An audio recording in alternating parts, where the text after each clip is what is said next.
तो दोस्तों आपका स्वागत है एक बार फिर से हमारे चैनल नोटबोर्ड में। तो दोस्तों आज की इस वीडियो में हम क्लास 12th केमिस्ट्री का जो चैप्टर है केमिकल काइनेटिक्स उसके नोट्स मैं आपको प्रोवाइड करने वाला हूँ। ठीक है, इससे पहले सोल्यूशन और इलेक्ट्रोकेमिस्ट्री वाले जो चैप्टर है उनके नोट्स मैंने आपको प्रोवाइड कर दिए हैं। उम्मीद करता हूँ आपने भी वो भी देख लिए होंगे और आपको उससे ज़रूर कुछ ना कुछ हेल्प मिली होगी। तो आज की इस वीडियो में दोस्तों मैं केमिकल काइनेटिक्स के जितने भी नोट्स हैं जो मैंने अपने 12th के टाइम पे बनाए थे वो मैं आपको प्रोवाइड करने वाला हूँ। तो ज़रूर वीडियो में एंड तक बने रहिएगा और चैनल को सब्सक्राइब कर सकते हैं ताकि आने वाली जितनी भी वीडियोज़ हैं उनका जो है फ़ायदा उठा सकें। ठीक है, और आपको ज़रूर उनसे कुछ ना कुछ हेल्प मिलेगी। ठीक है, तो ये नोट्स है दोस्तों आपको क्विक रिवीजन के लिए, क्योंकि मैंने जो नोट्स हैं एनसीईआरटी से ही बनाए थे। ठीक है, तो सारे टॉपिक इसमें कवर है तो आप इसको आसानी से देख के जो है रिवाइज कर सकते हैं। ठीक है, केमिकल काइनेटिक्स क्या होती है, रेट ऑफ रिएक्शन क्या होता है, कैसे लिखते हैं, पूरा यहाँ पे अच्छे से लिखा है। यूनिट्स क्या क्या होती हैं, इंस्टेंटेनियस रेट ऑफ रिएक्शन क्या होता है, कौन कौन से फैक्टर्स हैं जो इन्फ्लुएंस करते हैं रेट ऑफ रिएक्शन को। ठीक है, आप यहाँ देख सकते हैं। रेट लॉ क्या होता है, ये इंपॉर्टेंट है दोस्तों। ठीक है, रेट लॉ, ऑर्डर क्या होता है और मॉलिकुलैरिटी क्या होती है, इन दोनों के बीच में डिफरेंस आपको पता होना चाहिए। एलिमेंट्री रिएक्शन, कॉम्प्लेक्स रिएक्शन क्या होती है, रेट कांस्टेंट की यूनिट कैसे निकालते हैं। ठीक है, ज़ीरो ऑर्डर के लिए यूनिट्स अलग होती हैं, फर्स्ट ऑर्डर सेकंड ऑर्डर के लिए अलग अलग होती है। फिर मॉलिकुलैरिटी क्या होता है, यूनिमोलिकुलर, बाई मोलिकुलर और ट्राई मोलिकुलर। ठीक है, उसके बाद आता है दोस्तों रेट डिटरमाइनिंग स्टेप, कैसे हम फाइंड करते हैं। ठीक है, ये सारी चीज़ें हैं। उसके बाद ऑर्डर और मॉलिकुलैरिटी का डिफरेंस, ये बहुत इंपॉर्टेंट है, 3 नंबर में या 2 नंबर में डिफरेंस आ सकता है। ठीक है, बहुत इंपॉर्टेंट क्वेश्चन है ये। फिर इंटीग्रेटेड रेट इक्वेशन हम कैसे लिखते हैं, बहुत इंपॉर्टेंट है, चाहे ज़ीरो ऑर्डर हो चाहे फर्स्ट ऑर्डर हो। ठीक है, कैसे हमको जो है स्टार्ट करना है, फिर कैसे हमें जो फाइनल रिजल्ट तक पहुंचना है, पूरा जो स्टेप है मैंने यहाँ पे लिखा है। तो आप इस तरीके से अगर आप करेंगे तो आपको पूरे नंबर मिलेंगे। ठीक है, एग्जाम्पल क्या क्या है ज़ीरो ऑर्डर रिएक्शन के, ठीक है यहाँ लिखे हैं वो सारे भी। फिर फर्स्ट ऑर्डर रिएक्शन है। ठीक है दोस्तों, उसके लिए हम कैसे लिखेंगे, उसके लिए दोस्तों आप देख सकते हैं पूरा प्रोसीजर यहाँ लिखा गया है। ठीक है, के की जो वैल्यू आई है फाइनल। फिर एग्जाम्पल क्या है फर्स्ट ऑर्डर रिएक्शन के, जितने भी रेडियो एक्टिव डीके होते हैं नेचुरल या आर्टिफिशियल, ठीक है वो सारे इसमें आते हैं। फिर गैस फेज में फर्स्ट ऑर्डर की क्या रिएक्शन होती है वो यहाँ लिखा गया है। हाफ लाइफ कैसे निकालते हैं ये भी बहुत इंपॉर्टेंट है।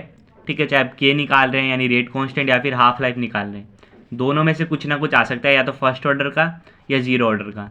ठीक है, तो इन दोनों की आपको जो पूरा प्रोसीजर याद होना चाहिए, पूरे स्टेप बाय स्टेप याद होना चाहिए, कैसे हमें जो है हाफ लाइफ निकालनी है या फिर कैसे हमें रेट कांस्टेंट निकालना है। ठीक है दोस्तों, अब ज़ीरो ऑर्डर के लिए हाफ लाइफ यहाँ पे दे रखी है छोटा सा ये, और फर्स्ट ऑर्डर के लिए हाफ लाइफ की वैल्यू क्या होती है। इस पर बेस न्यूमेरिकल आ सकता है, या तो आपको डायरेक्ट बोलेगा कि हाफ लाइफ जो है फर्स्ट ऑर्डर रिएक्शन की निकाल के बताइए। ठीक है, तो आपको इस तरीके से करना होगा। ठीक है, अब यहाँ पे ये टेबल है जिससे आपको रिवाइज हो जाएगा किस तरीके से जो है फर्स्ट ऑर्डर और ज़ीरो ऑर्डर में जो है ये सारी चीज़ें चेंज होती है। ठीक है, यूनिट्स कैसे चेंज होती है, हाफ लाइफ कैसे चेंज होती है, इससे आपको समराइज़ हो जाएगा। ठीक है, सारी इंपॉर्टेंट चीज़ें मैं यहाँ पे पॉज कर दे रहा हूँ थोड़ी देर, आप देख सकते हैं इसको। ठीक है, कि integrated rate law, zero order first order में क्या क्या होता है, डिफरेंशियल रेट लॉ क्या होता है दोनों में, रिएक्शन टाइप कैसी है। ठीक है, प्लॉट करने पे हम किस किस का प्लॉट होता है इसमें, हाफ लाइफ क्या होती है, यूनिट्स क्या हैं। ठीक है दोस्तों, उसके बाद रेट ऑफ ए रिएक्शन जो टेम्परेचर पे कैसे डिपेंड करता है वो यहाँ पे लिखा गया है। फिर अरहेनियस जो इक्वेशन है ये भी इंपॉर्टेंट है, इस पर बेस न्यूमेरिकल आ सकता है। ठीक है दोस्तों, फिर कैसे इंटरमीडिएट बनता है, एक्टिवेशन कॉम्प्लेक्स क्या होता है, एक्टिवेशन एनर्जी क्या होती है, उसका ग्राफ कैसे बनता है। ठीक है, फिर मैक्सवेल और बोल्ट्जमैन की जो थ्योरी थी उसमें क्या क्या बताया गया था वो भी यहाँ लिखा गया है। ठीक है, उसमें इस तरह का प्लॉट था, मोस्ट प्रोबेबल काइनेटिक एनर्जी का जो कंसेप्ट था। ठीक है, उसके बाद ये अरहेनियस इक्वेशन से टेम्परेचर का डिपेंडेंस। फिर ये वाला रिलेशन भी आपको याद होना चाहिए, लॉग K2 बाय में लॉग K1। फिर कैटलिस्ट का जो इफेक्ट है वो क्या होता है। ठीक है, इस पर इंटरमीडिएट कॉम्प्लेक्स थ्योरी, ये भी इंपॉर्टेंट है दोस्तों, इसको भी पढ़ लीजिएगा। कॉम्प्लेक्स कैसे बनता है, इंटरमीडिएट कैसे बनता है। ठीक है, फिर रिएक्टेंट से प्रोडक्ट कैसे बनता है। फिर ये जो कर्व है ये भी आप देख लीजिए कि कैटलिस्ट के इफेक्ट में कैसा होता है कर्व। फिर collision theory of chemical reactions, ये थ्योरी भी जो है ये आप पढ़ लीजिए। ठीक है, ये रेट क्या होता है ZAB। ठीक है, E to the power minus EA upon RT। EA क्या है, एक्टिवेशन एनर्जी है, ZAB क्या है, कोलिजन फ्रीक्वेंसी। तो ये भी इंपॉर्टेंट फार्मूला है, ये भी आपको याद होना चाहिए। ठीक है, फिर प्रोबेबिलिटी या फिर हिस्टेरिक फैक्टर क्या होता है वो आपको पता होना चाहिए दोस्तों। और फिर कैसे जो है रिएक्टेंट से जो है हम इंटरमीडिएट बनता है, उसके बाद प्रोडक्ट कैसे बनता है। यहाँ पे पूरा अच्छे से आपको ये डायग्राम दिख रहा है, इस तरह से आपको बनाना भी आना चाहिए। ठीक है, तो दोस्तों ये जो नोट्स थे ये सारे केमिकल काइनेटिक्स वाले नोट्स थे। ठीक है, तो इसलिए मैंने आपको प्रोवाइड कर दिए। तो ठीक है, ये क्लास 12 का केमिस्ट्री का चैप्टर नंबर 4 था, केमिकल काइनेटिक्स। आने वाली जो वीडियो है दोस्तों, नेक्स्ट वीडियो, उसमें आपको D&F ब्लॉक जो एलिमेंट्स वाला चैप्टर है उसके नोट्स प्रोवाइड करूँगा। उसके बाद कोऑर्डिनेशन कंपाउंड्स, बायोमोलिक्यूल्स। ठीक है, फिर जो बाकी आपकी जो ऑर्गेनिक केमिस्ट्री है, हेलोल्केन्स, हेलोरीन्स, एल्डिहाइड, कीटोन्स।